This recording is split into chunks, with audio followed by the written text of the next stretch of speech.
Canola's plan is nearly complete. In just a few cycles, Canolaville has grown from a small outpost to a massive, multi-crop producing farm. But the work still isn't complete if Canola wants to convince Siltforge of their need for a tubeway system. They can't just have beavers traveling into Canolaville for logistics and work. They need beavers to choose to come here in their off time. Siltforge is already a place for exercising and socializing, so Canolaville must become something different. Something unique. Kenna has already provided plans for pools, saunas, and an amphitheater, and Canola has a legion of beavers ready to break ground. Today, we'll start by putting Canola's plan into action, finishing our revamp of Canolaville by completely redoing the area. Filling out our meager leisure options and boosting well-being, while expanding the tubeway system are our main goals, so let's begin. But first, if you're seeing this, it's because I have been nominated for the Timberborn Golden Log Awards Beaverist YouTube Content Creator of 2025. And yes, that is as hard to say as it sounds. I'm in the running with some real content creator powerhouses, but I would still be extremely appreciative if you would consider voting for me. There's also categories for Twitch content creators, mod makers, and map makers, so if you want to go vote and haven't already, there's a link in the description, and I'll take this part out of the video once voting ends, so if you're seeing it, you can still go vote. Anyway, here's the video. Hello, and welcome back to Siltforge. Now, you may notice that things look a little different, and that would be because I am currently running the game in the 1.0 experimental version. Yay! What does that mean for us? Very little! There are some graphical differences that we will see, like the water, and currently we don't have rotating sun, so that is just going to be something we have to deal with. But overall, it is mostly going to be the same, other than looking a lot better, and a few things like spiral staircases, which we will get to. Because none of that is very important right now. What is important right now is going to be rebuilding Canolaville. So as I've said multiple times, this is bad, and this has to go. Now, one of the things I do want to do here, I am going to get rid of both of these, and then I'm going to rebuild them slightly differently, just because I think it will look marginally better. Oh, and we're getting the 1.0 floods. So I don't know if there's anything we can do about that currently. I think we kind of just gotta let it figure itself out. But it does look pretty, doesn't it? Look at that water. I will say I do love that the floodgates look right again. Those farmhouses didn't need to be moved. I just didn't like the way that they were shoved into the corner. And since we're redoing all of this, may as well, right? So first part of this project is going to be moving all of these up to this ridge. I'm just going to build us a staircase. And we will get that going. Now, of the changes coming in 1.0, this next bit is going to be the biggest reason I wanted to shift Siltforge into the experimental update rather than doing it in the stable update, for just this one reason. So we need to move these storages up here, as I said. Before, that would require, I'm going to pause it. Before, that would require just building whatever the design we're going for up here, and then manually changing each of these and trying to get it into a semblance of what was going on over here. It would have been a little easier than that because I would have had Pipette, but it still would have been setting all those settings. But I have discovered that in experimental, because the new copy tool copies the settings of the building you are copying, all we have to do is press B on, let's say, this one. And then rather than taking this one I have copied and rotating it and making all of these a copy of that one building, if I just go through and individually copy and paste every single one of these storage buildings, and luckily with the way I have it planned out here, I can do that pretty easily without having to rotate any of them. because it is copying the settings, both the item that is being stored there and the hauler settings, I can basically just let them build this and demolish all of this without having to worry about it. This will be a perfect copy of what we had over here, albeit a little moved around, obviously. And the settings will be the same in a different spot. That is so huge. As someone who has been playing since Timberborn went into early access, the very first update, I guess, 0.1, that is so big, and I love it. It is such a monumental change. So otherwise, we just need to connect these up. And then obviously we need to get up to these upper levels here. Luckily, we can unlock the spiral stairs. These are going to be 350 science points. They're going to be 1 log, 4 treated planks. We have more than enough. We're not really hurting for any of that. So we will unlock that, and then we can just place it right here. Build the path, and then we can do the same thing on the other side if I could get it oriented correctly. There we go. Of course, we could have done that with just a normal staircase. That wouldn't have been an issue per se. It would have used a little more space. And over here would have been a tight squeeze that we could have done it. So those spiral staircases will save us a little bit of trouble. Now, it does come at the cost of a bit of a harder to obtain resource if you are just at the beginning of your playthrough, but we've got all this, so it's not a worry. And then in prep, I do want to just blow up a lot of this.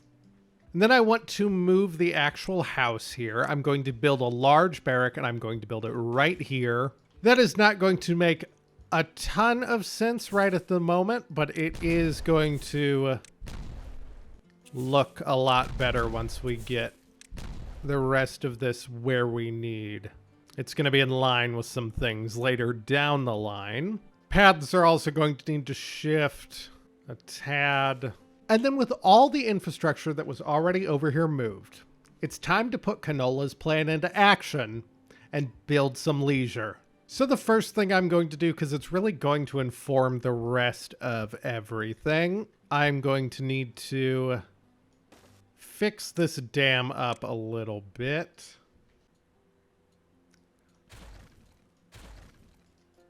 Oh, shoot. Why did I do that? I was not paying enough attention. Uh-oh, gonna flood things. Okay. Hey, that was a real oopsie. Like, I didn't even mean to... That wasn't a joke. That was me just being dumb. Let me close that, the water that's coming in. And close this.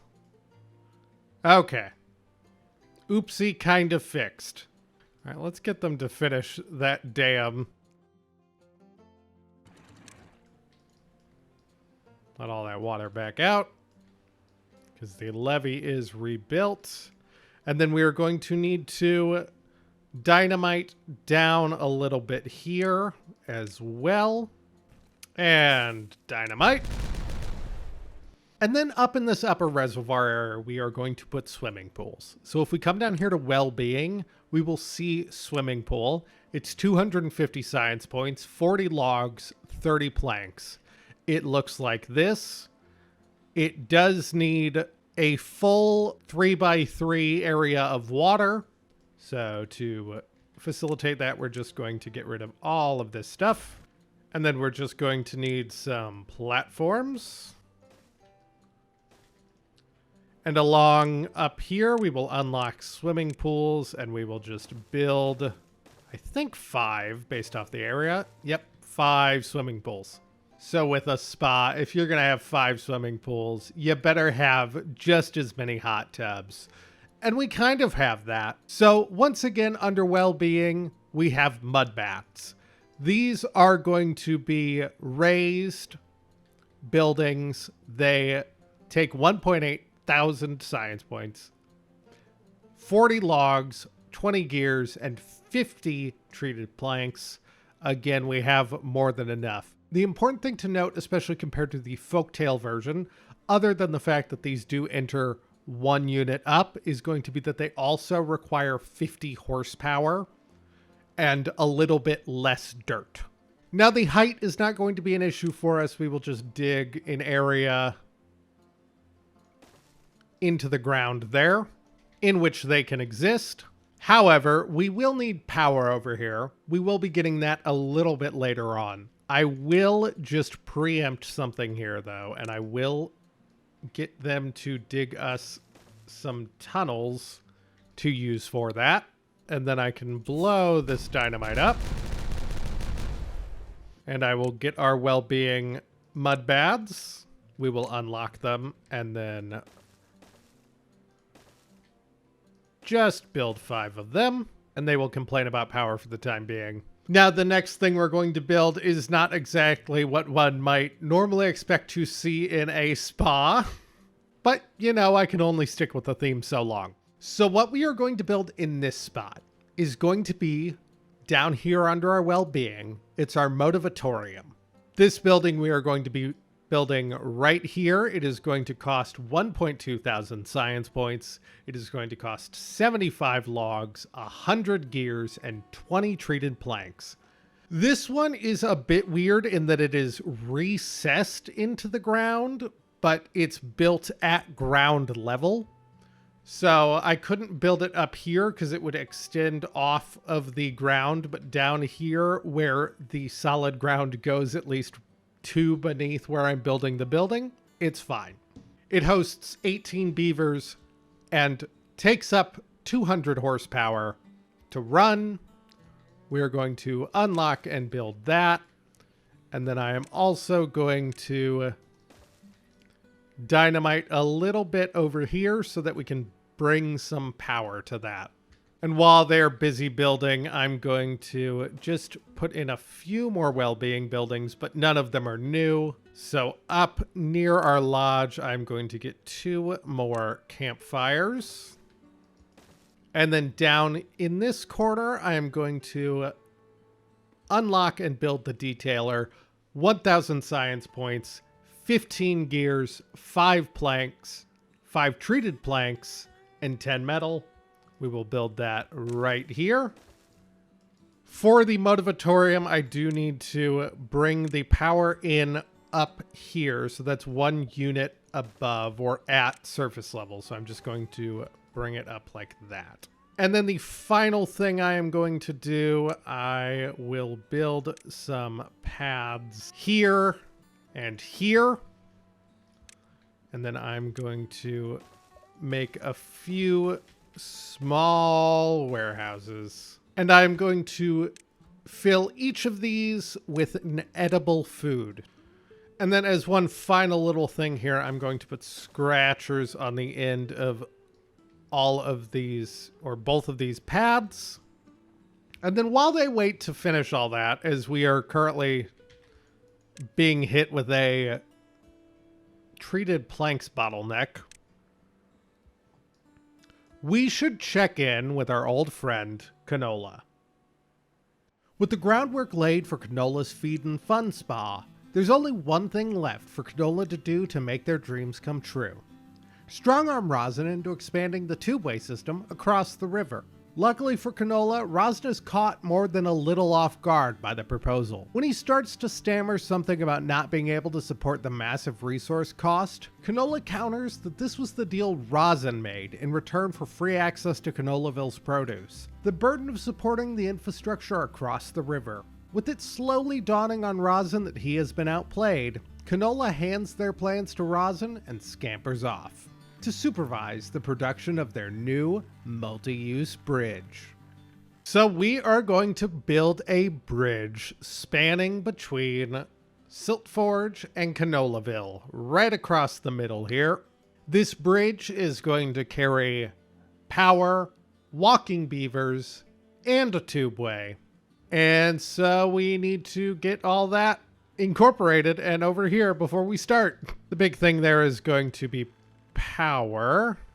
So I'm going to run power underneath this path and get us all the way over here. So let me just get below the platforms there. I'm going to tunnel probably from right here to there. Then we will have them build this one first so that we can just put a vertical power shaft there and be done with it.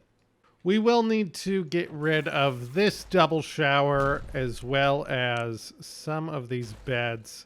I've never actually liked the way this ended up looking, so I may reconfigure this even more here while I have the opportunity to. But we'll get back to that once the explosion noises stop. God dang. Getting a little sidetracked here, but dang, these things are moving slow. We have enough power supply somehow. Oh, not during the day. During the night we have enough power supply, but during the day we are low on power. It does look like these are moving slower than they were before. And I don't know if that's just my imagination or if 1.0 has changed Badwater source output. But back to this. We are going to come from this side to start out just so that I know we are in the right spot. It is going to start out at ground level over here, but this is actually one higher than this side, so we will have to account for that. So with this here destroyed, we will invest in 5 long overhangs. So these are going to be 1.8 thousand science points, 30 logs, 30 planks, 10 metal blocks, and we will start building those on both sides. Now, as I said, on this side, I will need to go from there. And then as we can see, these are both perfectly aligned. And they will meet here in the middle. And we will just build a tiny little support here and get 2 more supports. So that will be the start of our bridge. Now we need it to carry all 3 infrastructure types. So we will start with vertical power shafts running along the base. And then on top, we will get a path. We will build platforms above all of those paths. And then on top of there, we shall finish it off with our not solid, regular tubeways. And that will be the bridge proper. Now, of course, bridge proper, but we need access on both sides in all 3 ways. So let's get building on that. For this side, I will need to tunnel a little further than I was thinking. I'll also connect this up with actual power. And then we will just get to work on bringing this up with vertical power shafts. There we go. We will get rid of that last path. We will give ourselves a staircase up. And then on the opposite side, we will do something similar. We will just tunnel here.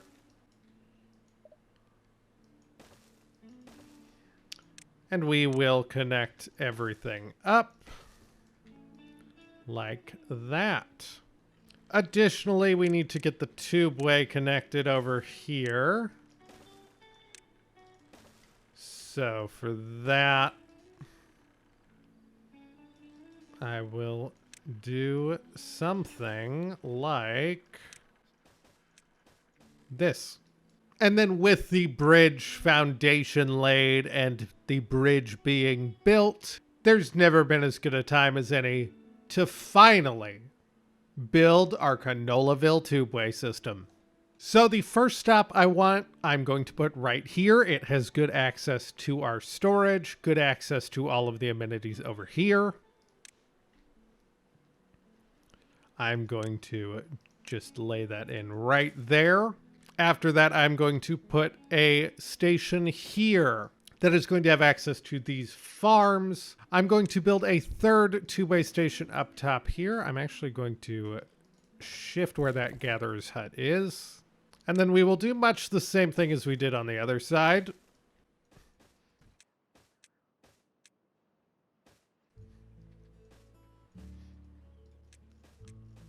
Some vertical tubeways to connect it all. And then we will just get our regular tubeways right in and connect that whole system up on this side. Now I do have just one more I want to add. This one is going to be a little more complicated. I'm going to get rid of some of this wall, and we will connect this over to here. Blow this up. Grab our tubeway station.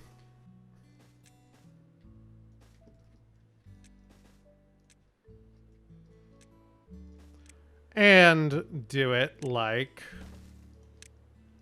so. Now, the one reason that is different is because I'm also going to connect it up on both sides here.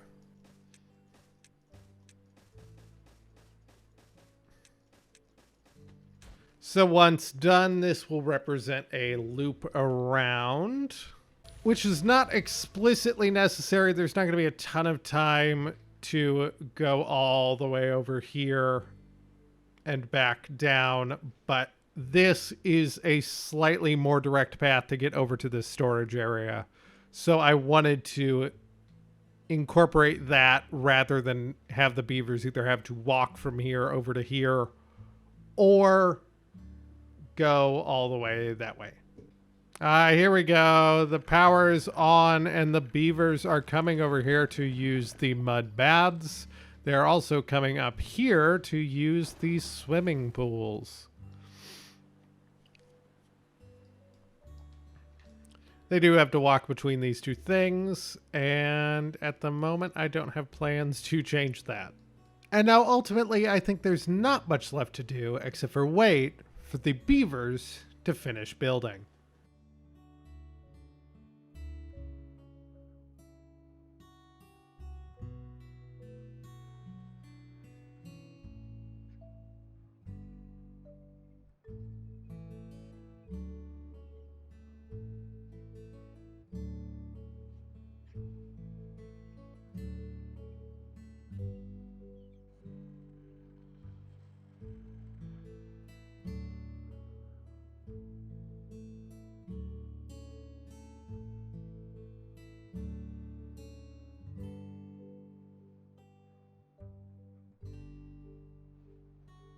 And so with that entire two-way system in place, it's time to move on to the final part of the video.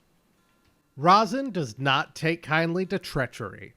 It doesn't matter that this was a deal he made, or that Siltforge's beavers are happier than ever, or even that the two-way expansion has massively benefited the logistics of the industry he's sacrificed everything to build.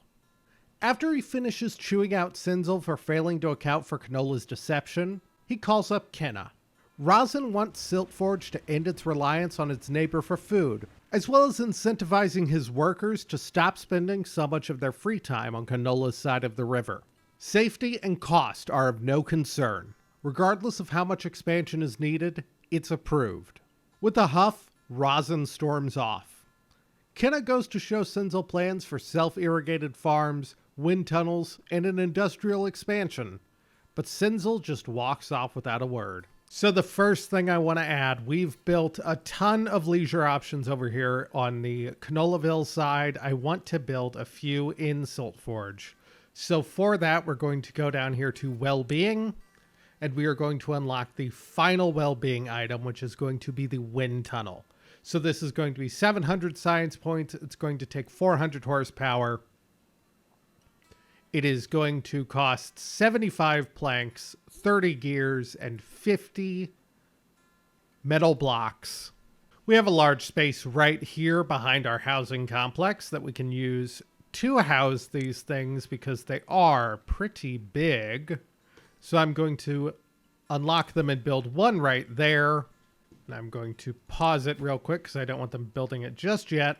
And then the second one I'm going to build right here. I'm going to get rid of this teeth grindstone partially because I don't think there's a reason we need it. And now if we look at this model, we will see that power can come in from any of these 3 cardinal direction sides, but we can also get power from below. So we will once again use our tunnels. For this, we will pull power from right where our power line already is. We will then pull that into this wind turbine. And then I am also going to pull power and bring it all the way through and into this building right here.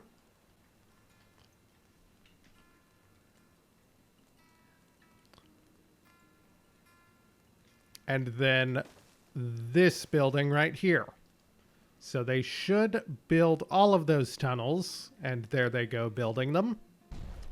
And if we drop ourselves down to here, we should be able to just... Oh, got to get rid of these first, but then we can just delete the middle and replace it with a vertical power shaft and mirror that on this side, and then have them build the wind tunnels. We will also need to get our power through here.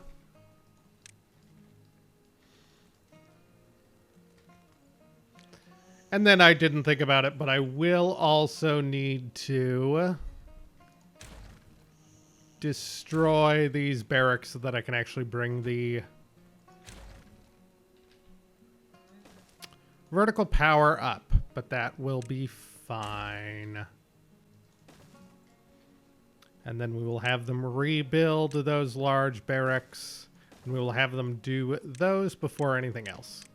But while we are here building these barracks, we may as well... It's 36, but earlier it was 4 unhoused beavers, so we will just extend both of these large barracks up a single block or unit, and then we will connect those up with platforms and paths. I also do want to come over here to our water. As we can see, this water tank is running low on stored water. We're not pulling it from anywhere over here. That probably indicates that this water production is not currently enough, and we are going to be expanding into something that needs more water production in just a second. And we have more than enough unemployed beavers, so we will just bump this out quite a bit here.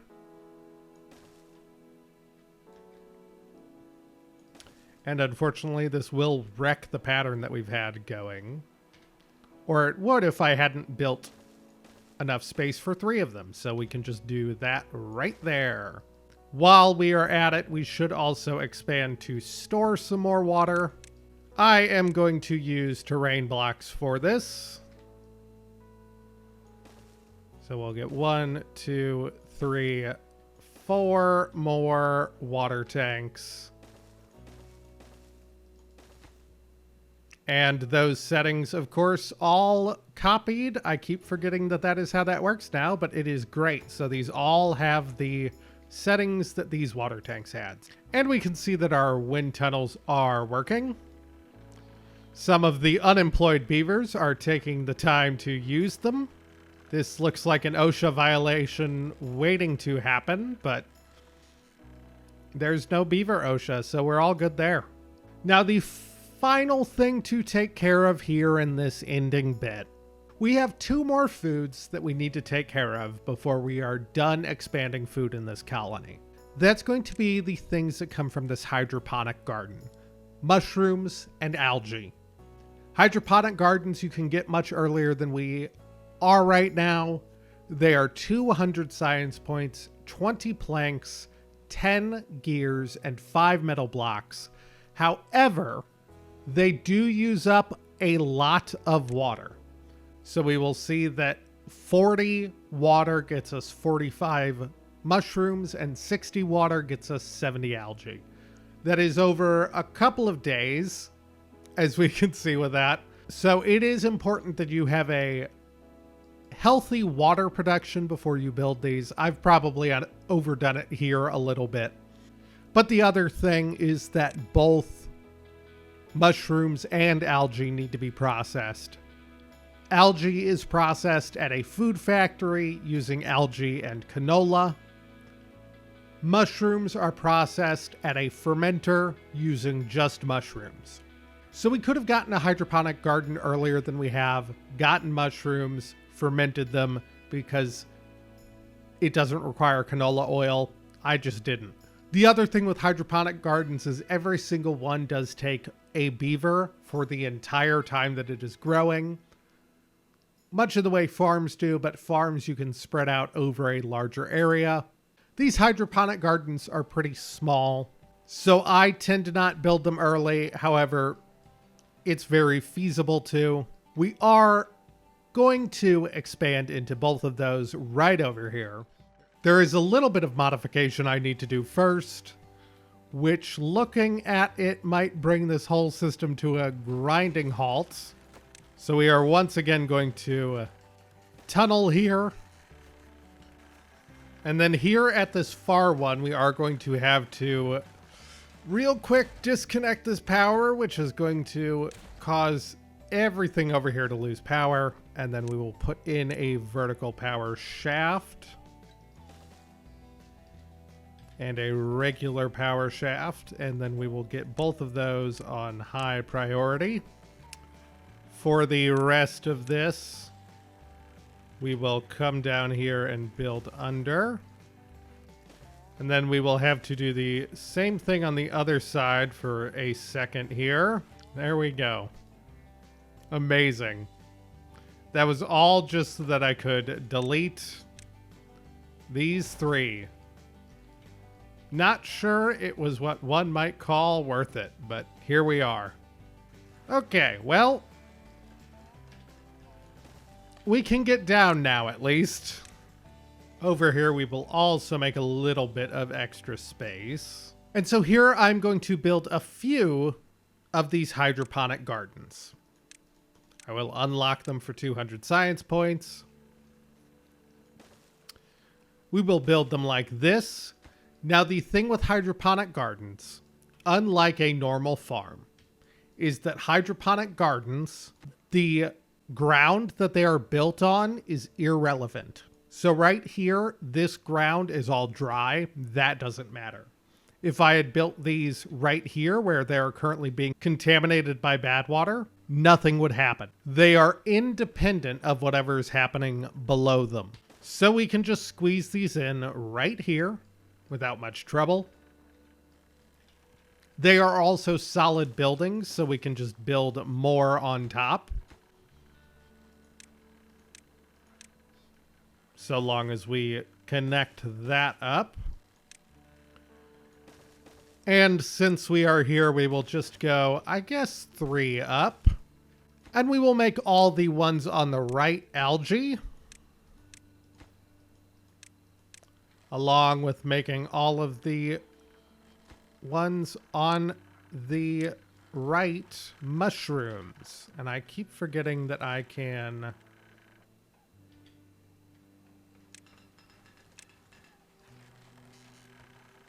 copy the configuration here. So paste that onto those two. And there we go. We should also give the haulers something to haul. So we'll build 2 water tanks over here that will pull water in. This looks insane. And then I will bring our path down to this level. And we will bring power down to this level. And then down here, we will build one food factory, along with one fermenter, at least for now. We will bring this in straight right there, a bit more like so. We will, of course, set this to algae rations and this to fermented mushrooms. We will build ourselves a little bit of storage over here.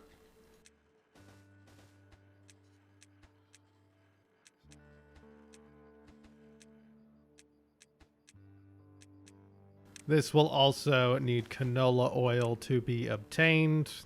And then while we wait for all of this to build, the final thing I do want to do. This is pretty far away from our tubeway station over here. So I'm just going to bring our tubeway. We will leave some extra space for expansion in case we want to build another food factory and another fermenter. And then we will build ourselves a tubeway station. And with leaving ourselves that extra room, the tubeway station can go right about there. And then we will need to connect our tubeway up, which will require a little bit of finagling, but I think we can make it work. And this will give us a chance to rebuild some of this anyway, because it's currently not as good as it could be.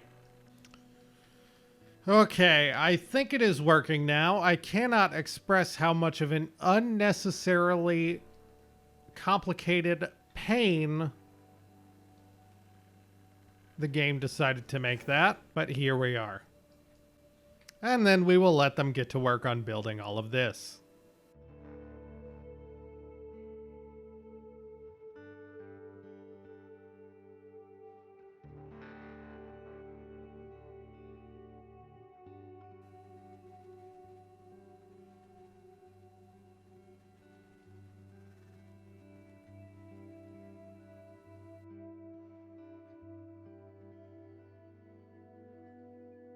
And then with that all complete, I'm actually going to build the second two of these just because I feel like I'm going to need them soon anyway.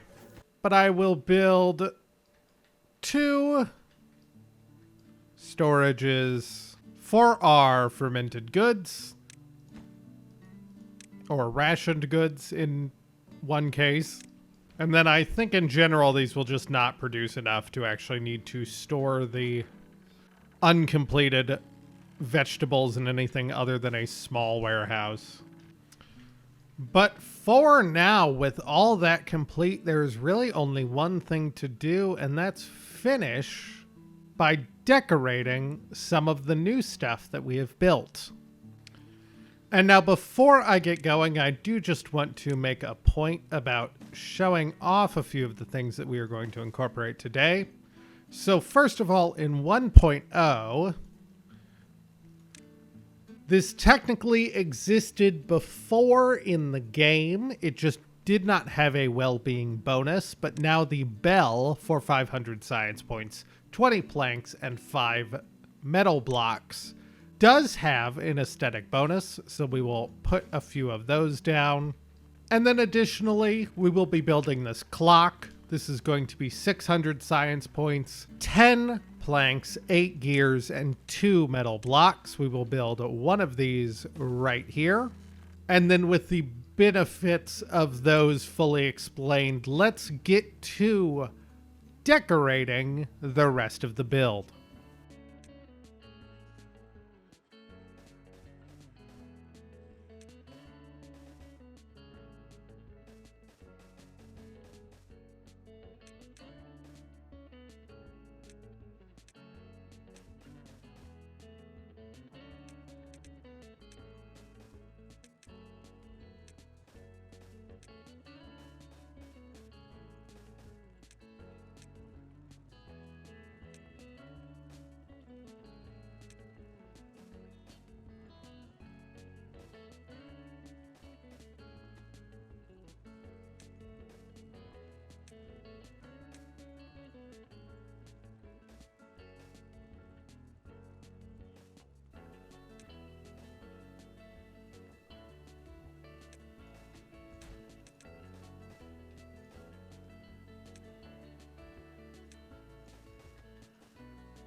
And so, with Canolaville now new and improved, I think that's where I'm going to end the penultimate episode of what I am calling Siltforge Season 1.